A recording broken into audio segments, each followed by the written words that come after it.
Sige, magbito ko dahil. Tsaka, Sir Ashley. Dahil. Ah. Parang tayo. Bukas daw.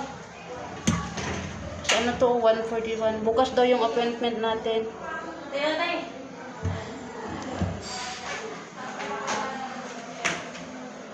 Paano wala ka ng 2 beses at walang bed sitting ko? Di ba? Bulit namin. 2 beses kami. Kada isang araw? Oo, ngayon. Ay, hindi. Katapos na, wala na. Oo.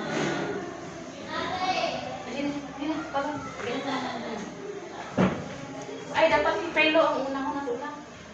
Kunan muna. Kunan mo. Nasa ilalim yan. Hindi, ato lang ibalik na. Tapos na ginakontrol isa naman. Kasi, hindi tinakot.